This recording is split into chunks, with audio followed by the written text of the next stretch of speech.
Повикот за коалицирање испратен од ВМРО ДПМН влијаеше врз цврстите ставови на лидерите во коалицијата вреди околу отварање на уставот и внесување на бугарите. Ако првично во нивните обраќања можеше да се чуе дека е приоритет што ќе го направат откако ќе влезат во идната влада, сега описот за временскиот рок е што е можно побрзо. Лидерот на Алтернатива Африм Гаши денес соопшти дека уставните измени остануваат приоритет, но бидејќи станува збор за комплексен процес, нема да лицитира со датуми или месеци и временски рок. Дали коалицијата ќе бара во ист пакет да бидат и измените на формулацијата за 20% за албанскиот јазик, не кажа. Процесот на уставните измени е комплициран процес.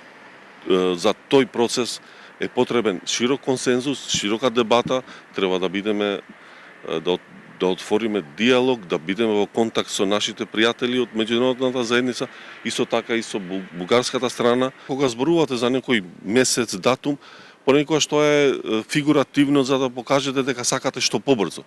Сега овој пат во нашиот прес ние го употребивме зборот што е можно побрзо.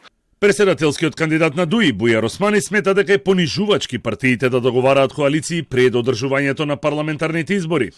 Волјата на народот мора да се почитува, а разговорите за коалиции пред да се слушне волјата на граѓаните, според него е омаловажувачки. Нашите позиции се јасни. Преспанскиот договор, договорот за добрососедство и Охридскиот рамковен договор, сега и ветингот, се прашања без кои се не може за функционирање на било која владина коалиција. Ова е прашање на принципи, нема прашање на преференции. Не може да се дозволи прашање во кој што некој вели јас го сакам овој да биде представник на албанците.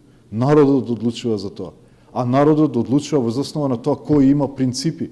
Победник во албанскиот кампус ќе биде коалицијата Вреди, дециде на еден од лидерите, Изет Меджити, бидејќи коалицијата на ДУИ ги собира гласовите и на турците, бошњаците и ромите.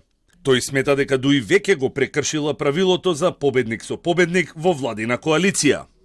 На 2016 токму ДУИ тоа го прекрши, бидејќи ВМРО доби 51 пратеник, СДС 49 и ДУИ одлучи самиот договор да го прекрши. Ја мислам дека од ова призма добро направи тоа што го прекрши, бидејќи беа поголеми стратешки интереси и беше потребно за државата тоа. Ахмети спасот го бараше кај ромите, турците, бошњаците, што е легитимно што направи коалиција со нив, но веќе не може да се повикува дека тоа е албанска опција.